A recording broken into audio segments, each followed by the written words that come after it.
Hi, everybody. As you're coming on to, this is the original Bordeaux Graves-Sauternes webinar with the SOMM Journal. We're just waiting for everybody to log on and we're going to get started in just a minute. So welcome.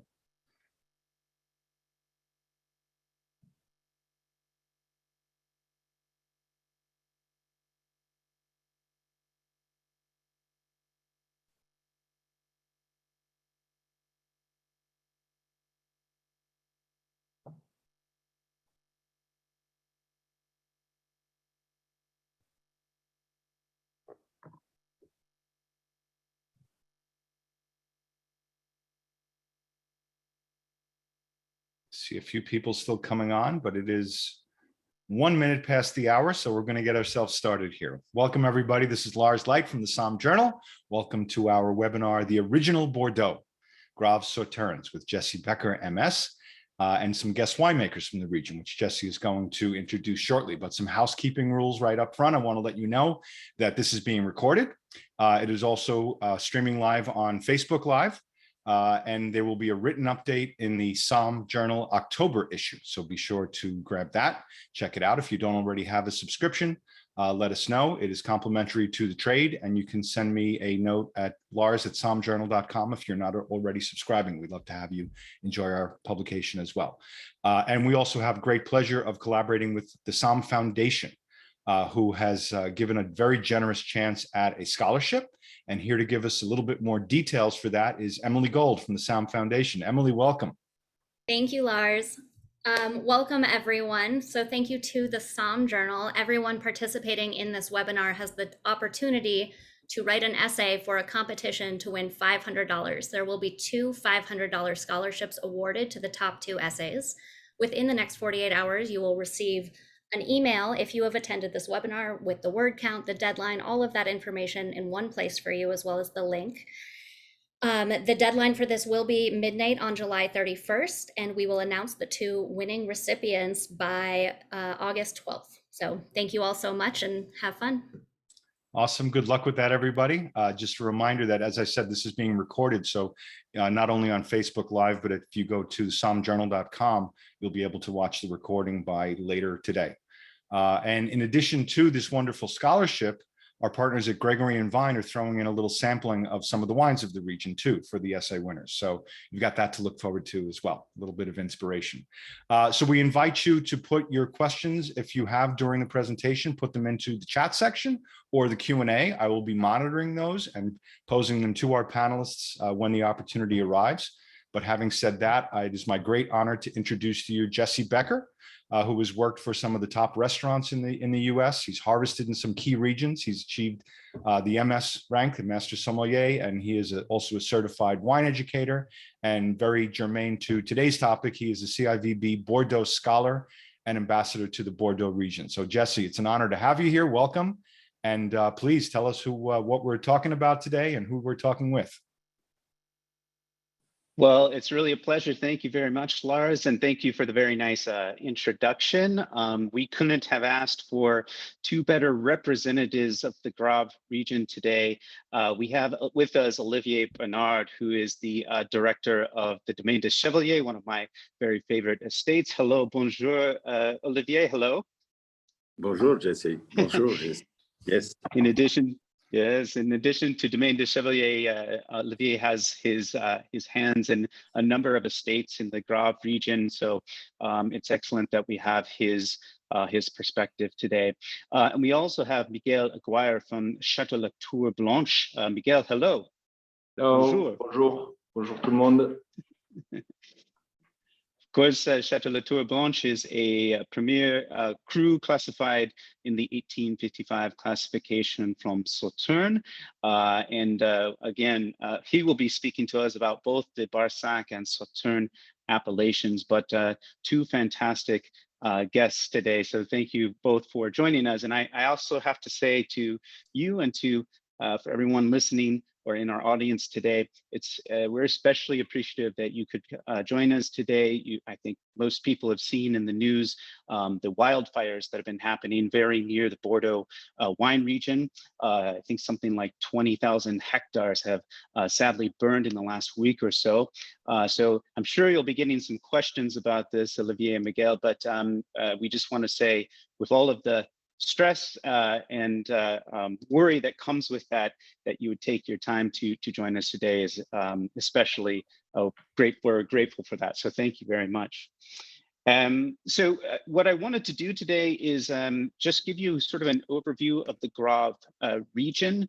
And then I really want to hand it over to Olivier and Miguel to really speak about these 4 major appellations of the Graves region.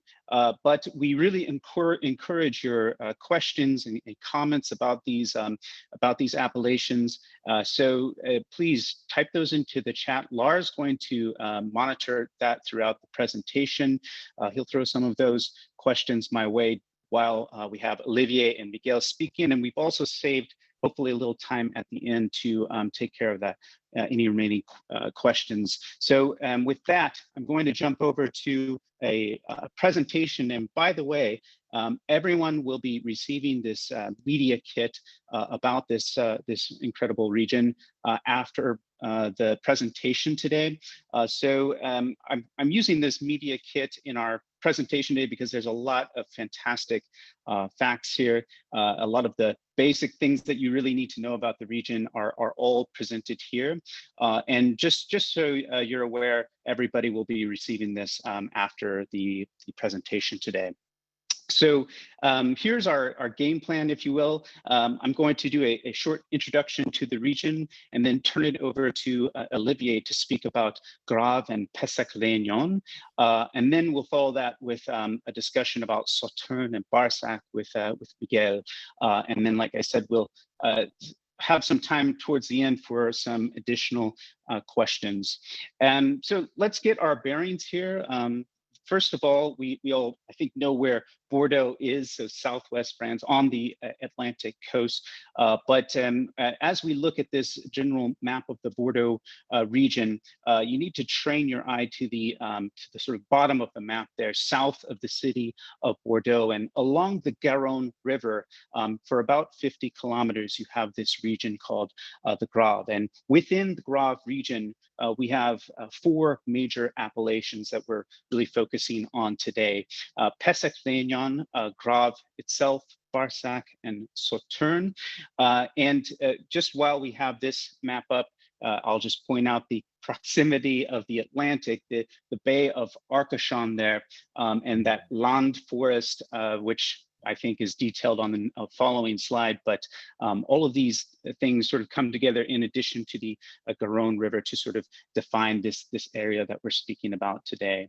And this is something that's in this media kit that you'll be receiving following the presentation. I love what we've done here.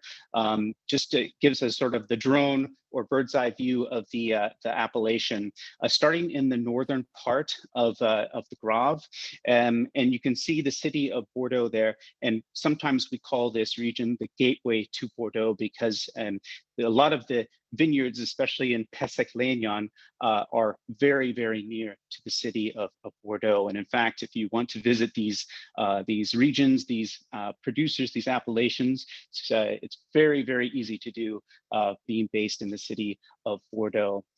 While we have this image of the northern part of the Graves up on the screen, I think it should probably speak about the forest, the land, which you see there and in the background. And this is actually an important feature of the region. It's this forest, this hilly region near the Atlantic, protects the vineyards of the Graves region.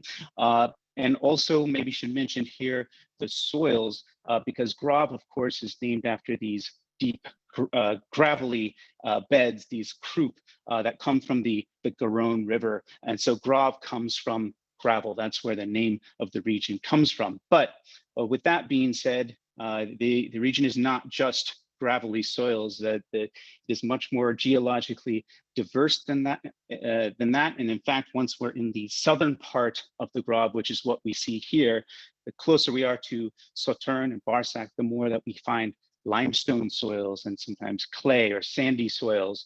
So it's not just gravelly soils. I'm going to ask Olivier and Miguel to speak about that in a little bit more in depth, but more geologically diverse than just gravels, because here limestone is key, and it's what it's part of the character of these great wines of the southern Graves, Sauternes, Barsac.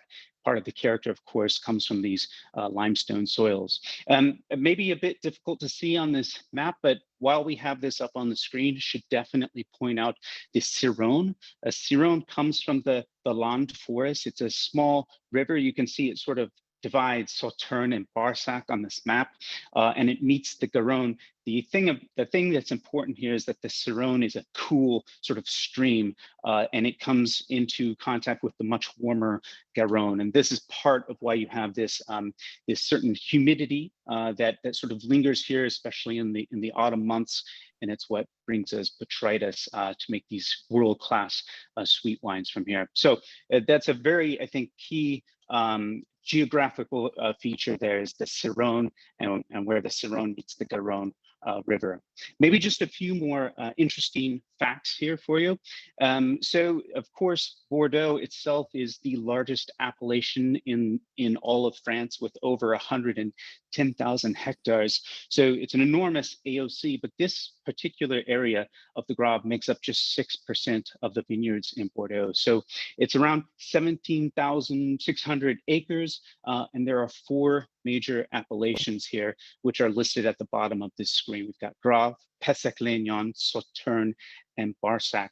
And very uniquely and very important on this slide, we point out the fact that we have dry white wines, and world-class sweet wine. It's really the only appellation in Bordeaux that has that distinction of producing all 3 of these styles at a very, very high level of quality.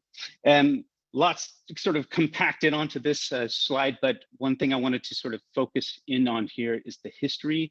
Sometimes we call the Graves region the original Bordeaux. The reason for that is that it is quite old. This is really the birthplace of claret, of these blended wines that first made their way to England in the Middle Ages. And so it's sort of where Bordeaux originated. We've got some other historical points here. I could point to the fact that Chateau Pape Clement is the very first sort of named or branded chateau of the entire Bordeaux region, going back to the 14th century. Of course, this is also the home of the 1855 classification. Those wines of Sauternes and Barsac were classified in that classification of 1855.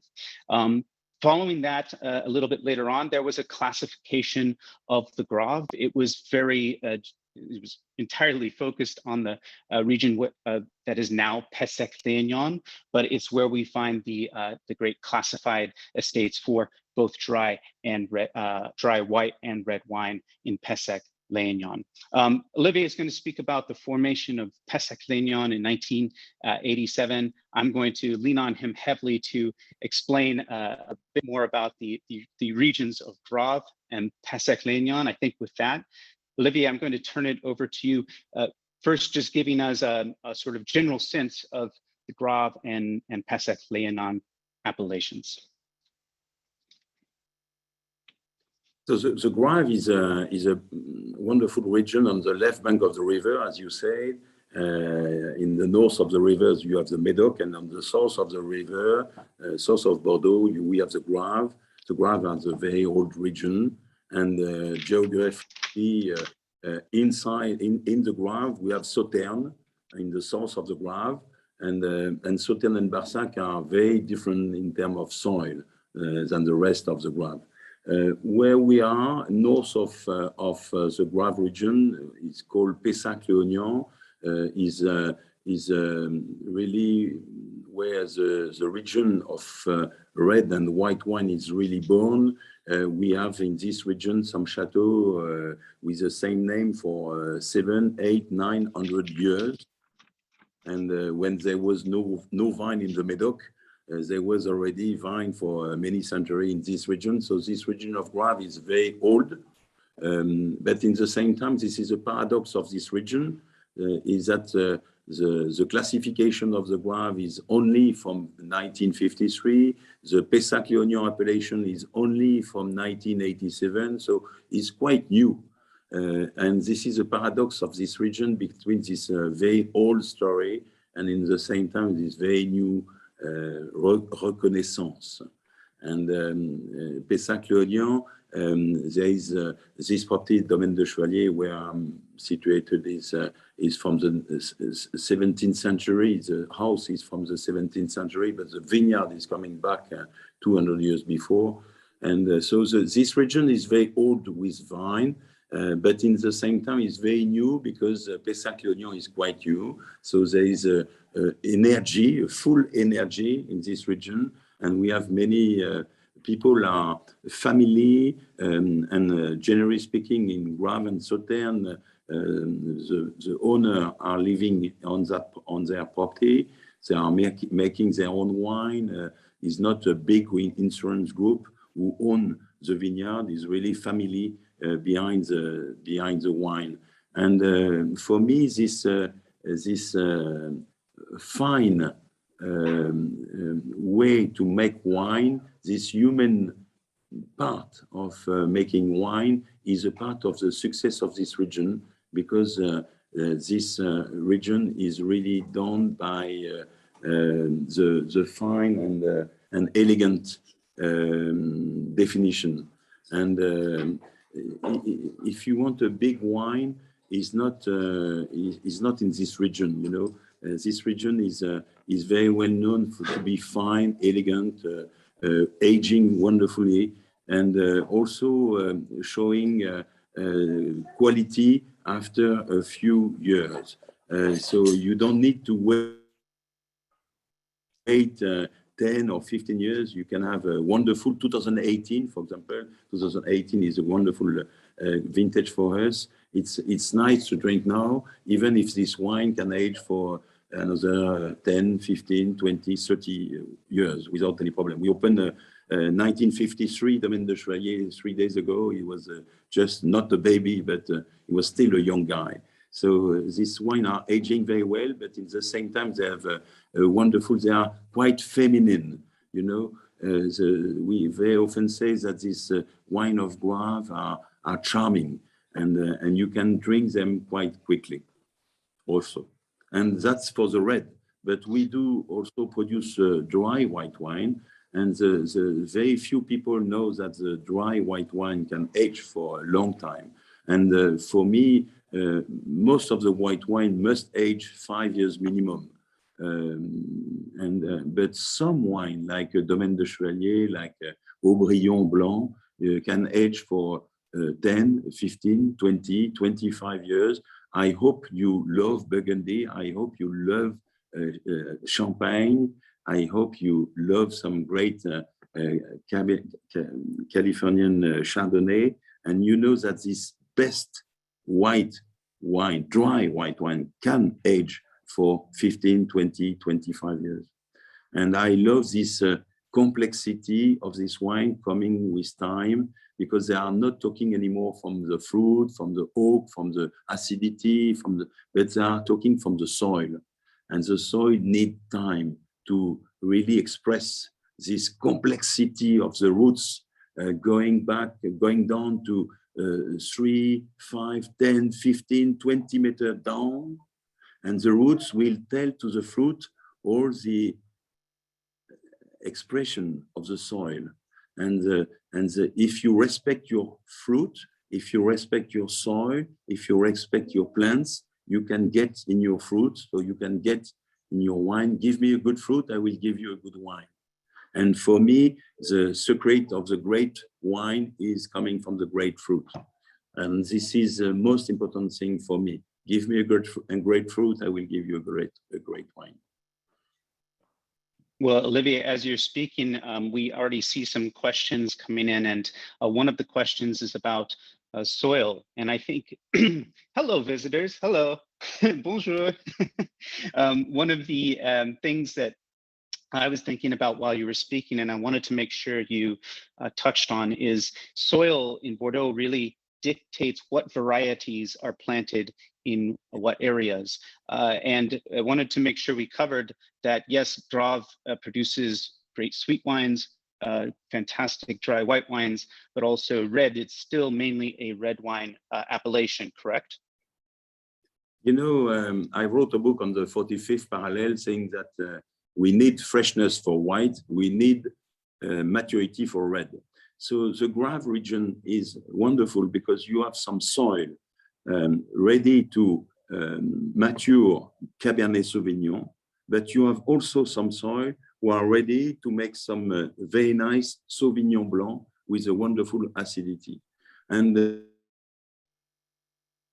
so you will not plant the same, these two grapes variety on the same soil. The Cabernet Sauvignon need a warm part of your property. The Sauvignon need a cold part. So where we have clay is mostly Sauvignon, and then we have Merlot, and then we have Cabernet Franc or Petit Verdot, and then we finish with Cabernet Sauvignon, because Cabernet Sauvignon need maturity. We always finish the harvest with Cabernet Sauvignon. So we start with Sauvignon, and then we do the Semillon, then the Merlot, Cabernet Franc, Petit Verdot, Cabernet Sauvignon. So we need the warmest soil to be to have the Cabernet Sauvignon.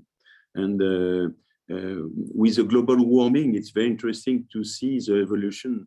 And Graves and Pessac-Léognan have been more white in the past than today, because with the global warming, Bordeaux is becoming more red. And we have to be very careful with our white.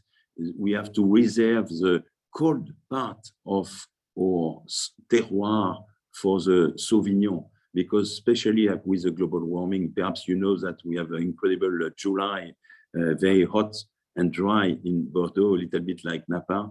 And we need to protect the white in the future, because this weather is very good for red, but we'll have to protect our white. So Bordeaux, for many generations, the great vintage of Bordeaux were the warm vintage, because on the 45th parallel where we are situated, we are a little bit north. And so we need warm soil, we need warm vintage to make great wine. But with the global warming, we have seen in the last 10 years that we are able to make great vintage in average vintage in terms of weather. And 2010, for example, for me is really one of the best Bordeaux red we have done in the last 30 years. And it has been not done in a warm vintage like 2009, like 2005, like 2020. 2010 was quite cold, and we are able today. So I very often say that we have in the past we have to put the foot on the gas on the maturity. We were looking for maturity. We were looking for sun. Today we are a little bit more. The foot is coming on the brake. Also, we have sometimes enough maturity, sometimes too much maturity. So we have to learn in Bordeaux to put the foot on the brake, like Spanish people do, like of course Californian people do. And Bordeaux today, we have to be careful with this weather, with this change of weather. Joseph, I hope the question you asked was answered. I thought it was answered perfectly by Olivia. Thank you. Another question that I saw in the Q&A that I knew was going to come up. People want to know about the forest fires. Are you affected? Can you smell the smoke in the air? Can you just tell us a little bit about the situation at the moment? As you have seen on your map, the Graves region has the river on the right side and the big forest of land on the left side. So on the west side we are on the forest. On the east side we are on the Garonne. And so the problem is really on the west side of this Graves region. The fire is 15 kilometers from here. So when the wind, we are north of this fire. So when the wind is coming south, the smoke is coming north, and people are really working on it.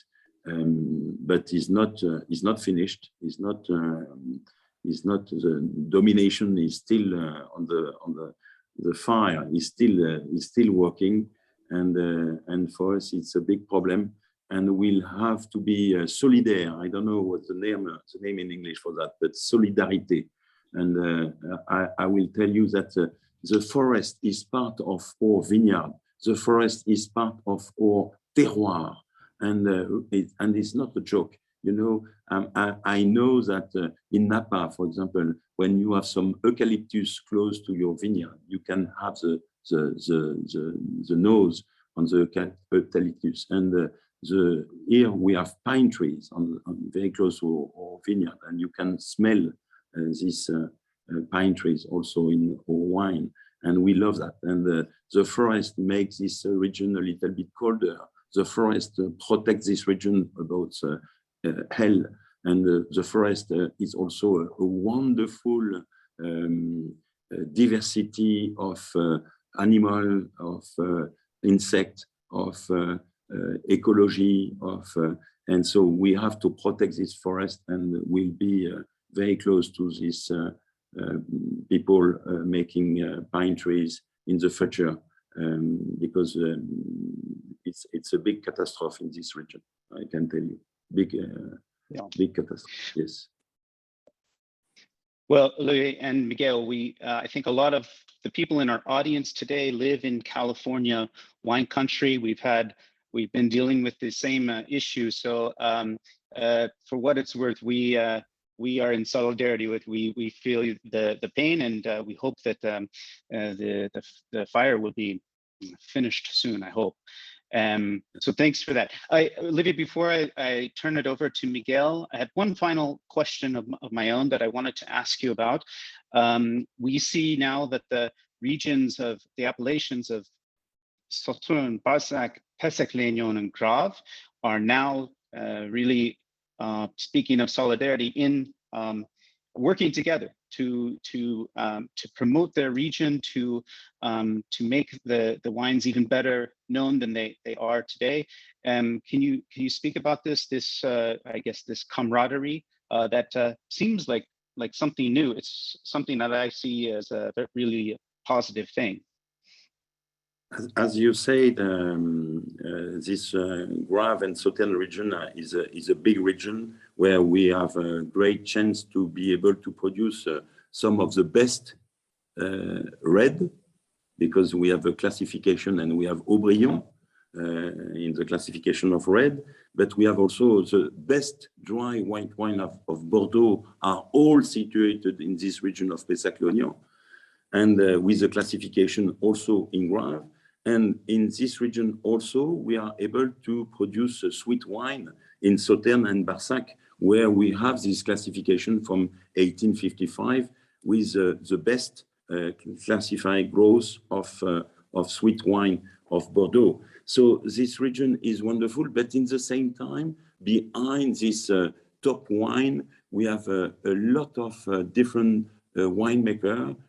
We have something like 1,000 or 700 winemakers in total in this region, and so we can talk about this classifying growth, of course, but we have a lot of properties which are not so well known, and I have to say that the quality of the wine in this region is very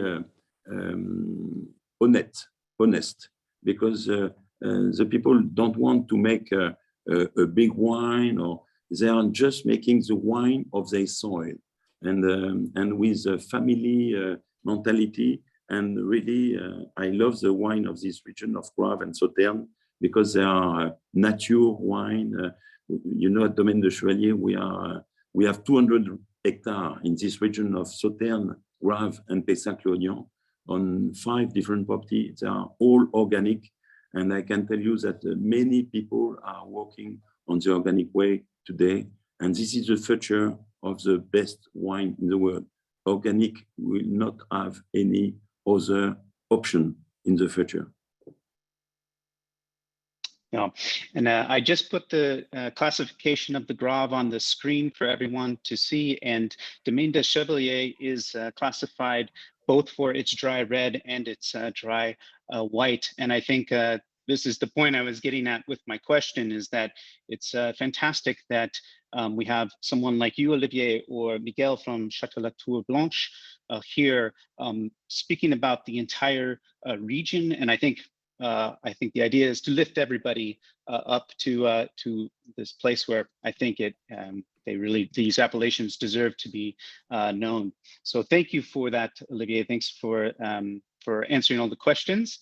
I want to turn it now over to Miguel. Miguel, I'd really like to have you speak about Barsac and Sauternes, what makes this this region unique. I have one slide that might help. It's a fantastic diagram of the soil and the showing the elevation. But Miguel, I want to turn it over to you to speak about Sauternes and Barsac. Hi, everybody. Thanks to JSC Lars, Emily, to permit me to speak about Sauternes and Barsac and share our passion and our amazing terroir. It's Sauternes and Barsac is at the end of Pessac-Léognan and Graves, but the big difference it's terroir, but also climate. We have a very region where we have more humidity than Pessac-Léognan and Graves, and with this condition permits the development of one fungus, is the botrytis cinerea. This botrytis permits to make great wines because this fungus attacks the grapes and dehydrate, make lose the water of grapes. And so the concentration of grapes and sugar permits to make a very amazing wine. But if maybe before to speak about the two appellations, Barsac and Sauternes. Barsac, it's more a small appellation. It's 400 hectares. Sauternes is biggest because we have 1,600. Yes, more than 1,600 hectares. The Barsac have a more limestone soils, and Sauternes have a more clay soils. You can see in this slide the big difference. Barsac is very near than Garonne, and the soil are very clay and with also a lot of argile, and in Barsac we have a lot of clay. Sorry, and after when we go to the Sauternes, we have more hills and we have more limestone and very fine gravels. It's one part is the beginning of the Graves and Pessac-Léognan. These gravels are right with Garonne and finish after in Graves and Pessac-Léognan. Often we say Barsac give more minerality in the wine because the clay are more close in of the roots of vines, and the Sauternes have often more body with a style with maybe more body, but always with a lot elegance. Olivier say in the all part of Sauternes, Barsac, Pessac-Léognan, and Graves, we make often very wines with nice. It's not big wines. It's always elegant with personality. But if people need to keep something in memory, it's this. We try to touch the more elegant wine when we have the choice and during the harvest. we try to make the more decision to make this kind of wine. Thanks, Miguel. There's been questions coming in as you've been speaking, and I think this is a really interesting question because a big topic in Bordeaux today is sustainability. You've already spoken, both of you have already spoken about it, but this question was really about the use of French oak, and of course that's the tradition in Sauternes and Barsac to age the wines in small French oak barrels. The question is about with the of course they're very expensive to replace every year, but also maybe the sustainability idea. Do you have any comments about the use of barrels? Do you see things evolving or changing on that front? The barrels in Bordeaux and in Pessac and Sauternes are very important. We need this part in aging to make great wine. But barrels become very technical things because we want to keep expression of fruits. 25 years ago, it's not the same, but now we try to keep this freshness, and barrels are very important. All price increase now. Barrels is the same. I think maybe I see the question, but if you wanted to keep and to make good wine, you need maybe increase your price because we need barrels for make this wine. After the question is the part of new barrels in all of your wines, maybe to buy less new barrels and have maybe different proportion, different barrels. One barrels with only one wine. Some barrels with two wines.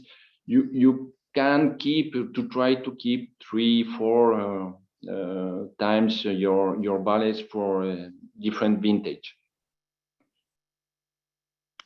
And yes, Jesse? and maybe another question. Yes. Yeah, Jesse, concerning oak, of course, barrel is very important, but many people in Bordeaux use a bigger continent today, and they do experimentation with 400 liters, 600 liters, or even 1,500 liters, and because with the global warming, perhaps we have a little bit less acidity, and barrel can be a little bit too much for wine, and perhaps a big continent will give less contact with air and oak than a barrel, and so we can see more and more experimentation in the cellar with big continent like cuve or 15 hectoliters, 10 hectoliters in oak, yes. And aging also. Thank you for that explanation. Mm-hmm. Yes, Miguel was saying also that we can age also some wine in vat for the second year, because the first year we stay normally in oak, but the second year perhaps we can stay in vat in inox, in steel vat, and because to keep the freshness, and we have to be careful with the oak, because the oak is aging wine quite quickly, and so on the warm vintage we have to be careful with that.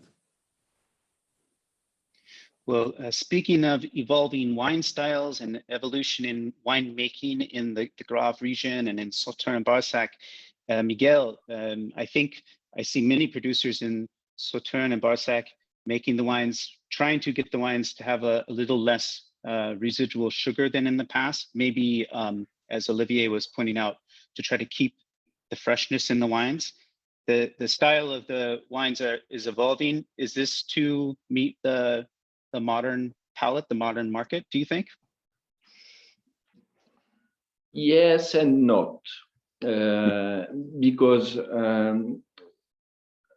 we try to maybe go more in the road of the freshness, but it's not the freshness. It's not the same to have less sugar. You understand me? You can't to wait to have the same body, but we need to have more freshness. The big problem in Sauternes, the big problem is not problem, but the big question is to have the good balance. The problem is the quantity of sugar. The question is the good balance. Often in La Tour Blanche, we have a style with maybe more body than other Sauternes, but we are often with my neighbors we have often the same concentration, but we all people try to have more freshness and global warming to help us a little, because we have we need to wait maybe a little less to have the good concentration. So we try to work in this way to have more freshness. Sometimes we lose maybe 5 points of sugar, residual sugar, but not not a lot of more, because if you go if you lose a lot of sugar, you lose the style of Sauternes and Barsac. So we have maybe more quantity of second wine, third wine, and it is more modern wine, modern style. But in the Grand Cru, I think we try to keep this concentration, but with more freshness. Olivier can say maybe something, because he knows a lot of Sauternes also. I will add. Yes, thank you, Miguel. But you are completely right. It's a question of balance. And I really believe that the wine of Sauternes have never been as good as they are today. Never, never, never, never. The balance of the wine are just incredible. And what I really like in the Sauternes is that there is sugar, but you don't see the sugar.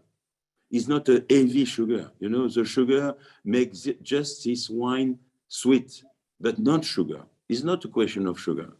And when the balance is nice, is when there is a structure, the sugar at the end, but this sweetness at the end, more than sugar, but in the same time, the acidity. And this balance is, for Sauternes, very important. And I think what is really very well done today is people really go as often as they need in the vineyard to pick the botrytis at the right time. And when you pick the botrytis at the right time, you keep the freshness of the fruit. And the enology has made a lot of new and the precision. You know, the word precision for Sauternes is so important. And we were not talking about precision 20 years ago. We were talking about sugar. Today we are talking about precision. And sugar is not important. The level of sugar is not important. The level of sugar follows the quality of the wine. Is like it is. And in some vintage, it can be big. In some other vintage, it can be low. But what is important is the impression, the quality, the freshness, and this wonderful balance. And this word of precision, precision of the fruit, precision of the aromatic side, precision of the balance, that is Sauternes. If I can say something, Jesse, maybe people think Sauternes and Barsac also are only dessert wine. If people have who can't to keep also this thing in this memory. It's Sauternes and Barsac are maybe the most modern wine of all Bordeaux. Why I say this?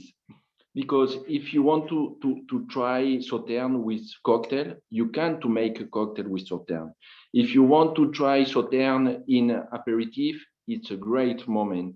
If you want to try Sauternes with chicken, it's incredible. If you want to try Sauternes Barsac with cheese, it's amazing, and you can try with dessert. And if you want to wait Sauternes with 50 years or 60 years, it's like a digestive. You can make all that you want with Sauternes Barsac. And if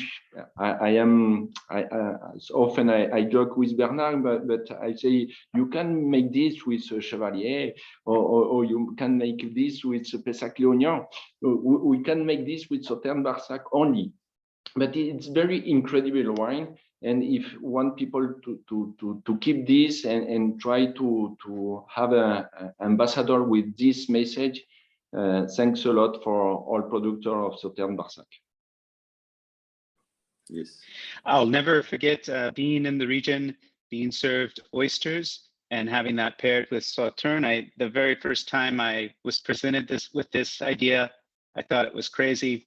Of course, it works. It's incredible. It works so well. So, and Olivier, thanks for the explanation. I think what I'm tasting maybe less, it's not so much the sugar, but as you said, it's better balance in the wines, better than ever before. Lars, I know I can't keep up with all of the Q&A, so I'll ask you to read some of these questions to us for the last 10 minutes that we have with our two fantastic producers. Sure, Jesse. I think that a lot of these general questions about climate and development of the region have sort of been answered in broad strokes, which has been great. A lot of great information in here. So I think that, and a lot of great questions coming in a little bit. I think, so Jeannie asked a question about the timing of picking the botrytis grapes at the right time. And I think that is something that has got to be a real skill. And obviously it's going to be affected a little bit as the climate changes and there are variations from year to year. And so what I would say, can you discuss a little bit about the timing of picking the botryticized grapes, and then what are the challenges that come with that from the climate, from different vintages, and then what are the challenges in the cellar? There was another question there about Brett in the cellar, and is that affected by what's going on in the vineyard? It's maybe in the future it's a big issue. Now we see different things. The first thing is that global warming have a good. I don't love to say this, but we have a good thing because we win with precision and we win with balance. But the problem is that we need always humidity. And the last September in 2021, 2020, we have a September very dry, and sometimes the botrytis arrive very très tard. We need to, pardon? Late.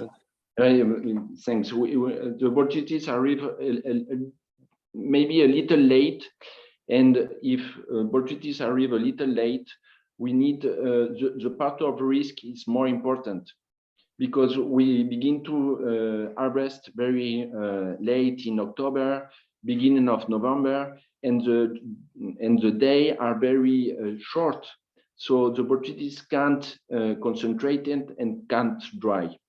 So we wait with more time. We need more vintage to see if we have a very big issues in the future with botrytis. But now it's not very bad for us. Okay. Yeah. Olivier, did you want to add What something? you say is in the last 7 years, 2015, 16, 17, 18, 19, 20, 21. On the last 7 years, 7 vintage, we have 5 great vintage for red. So global warming, I have to say, was good for Bordeaux, because in the past, we were waiting for the warm vintage to make great wine. Today, we don't need any more warm vintage to make great wine, because we have warm vintage nearly every year. And 2021, the last one was not warm, but it was more an exception. When in the past, the warm one were exception. So today, with global warming, Bordeaux was a little bit too north on the 45th parallel. But today, to be on the 45th parallel is really strong things. And Bordeaux have to learn in the future to plant some new grapes variety from the south.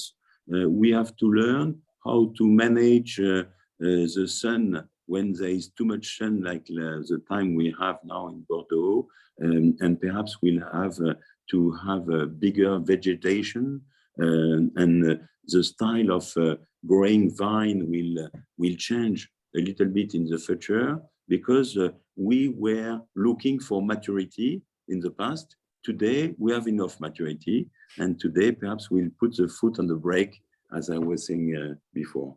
So, but we are able to do that, and there is some possibility to stop a little bit the maturity, because we are quite north. Bordeaux on the 45th parallel is quite north, and the Atlantic Ocean, as we have seen before, is a wonderful. The wind coming from US is our west, and they are wonderful for us. And the Gulf Stream and all that things are very good for Bordeaux. So for the moment, we are quite happy with the global warming, but we have to be careful with that, because the future will change again that things, and we'll have to be very careful with that. So Rebecca asked a question that is somewhat related to that, with this added ripeness, this added maturity in the vineyards. Does this translate in the cellar to any risks with Brettanomyces forming greater? Yeah, we have to be careful with that, of course, because the bread are developing when the acidity is a little bit too low. We have lower acidity today than in the past, and the bread is developing more easily when the acidity is not so high. And so we have to be careful with that. So the word of precision is very important. You have to be very clean in your cellar, and also the temperature. And so we have to control the temperature, but we have to be sure that our cellar are very well isolated, because in the past we were not doing so much attention with that, pay attention on that, but we'll have to be very careful on that isolation in the future, because the cellar in the summer, I don't know what Miguel thinks, but I think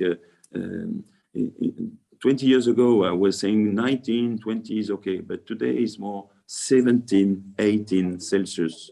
Exactly, we don't like to have more than that for our wine in the cellar. Just same, Bernard. Exactly yes. The same. Fascinating. Okay, so I'm going to throw out one more question, since unfortunately we're starting to run short on time. And this is one of those questions that we could probably have a whole nother webinar on. But my friend Sam Bertugno asked a question that probably only an MS candidate would ask, but it's a fascinating question. So he's talking about the fact that white Bordeaux has one of the descriptors for it is a raw onion sulfur aroma. But he notices that that's typical of white Bordeaux, and he's also seen it in barrel-aged Sauvignon Blanc, even oak-aged California Sauvignon Blanc, but he does not see it in Sauternes. We were just talking about the versatility of Sauternes. What is the science behind it? Is this an oxidation of a reductive compound? He asks. He's curious to know the idea of that onion aroma and where it is and where it isn't. Okay, I start. Great. Thank you, Miguel. No, Bordeaux is made of Sauvignon and Semillon, and in the dry white wine we have some vineyard have some wine have a large majority of Sauvignon, like we do with 70% Sauvignon. But in the white wine, the dry white wine we produce in Sauternes, we have 70% Semillon. And so these two grape varieties are quite different. Sauvignon is very fruity and very aromatic. And when Semillon need more time to explain, to express the full capacity of expression of fruit expression. So Semillon need more time. Sauvignon is very fruity from the beginning, and the fruit of the Sauvignon is more on the grapefruit, lemon, orange. It can be white flower. It can be so. For me, this onion taste is not coming from the fruit.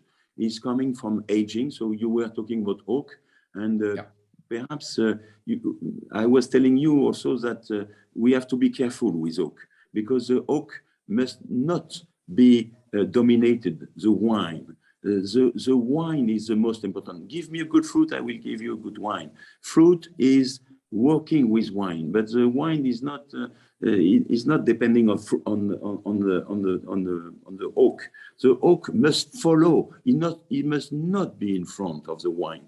And so, if you age your wine for a too long time, if your barrel are not really nice, clean and pure. If you use too much oak, perhaps you can have some deviation. And for me, I like purity, I like elegance, I like respect of the fruit, and I like to work close to the fruit, you know. And for me, onion is not a quality. Is not a quality. I don't know if you like this taste, but I cannot imagine onion in a white wine. I love onion. But I cannot, we were talking about Sauternes. If you have a lovely chicken with very well cooked and long cooking onion for a long time, you can have a lovely sweetness going with this Sauternes, with the freshness of the Sauternes. But yeah, voila. So I think the white Bordeaux must be more on this side of clean. The oak must be there, but just as a support, not more. And be careful with oxidation. So we have a revolution in the last few years with Diam, and we use Diam. I don't know what Miguel is doing with Diam, but we use Diam on every wine we do. The Domaine de Chevalier Red, white, the Esprit de Chevalier, the Clos des Lunes, Domaine de la Solitude, 100% of our wine are Diam, because with Diam, you are sure that all the bottle will be the same. And right, the purity, corks. Yes, Diam corks, yes, is really a revolution. That's great. All right, Sam, I hope that helped you a little bit. And I know I promised that was going to be the last question, but Michael just threw another good one in there that I think relates very well to what Olivier just spoke about in terms of having good fruit. In other appellations of Bordeaux, they've been changing toward allowing different grape varieties in that are perhaps a little bit more responsive, a little bit better with the warmer climate.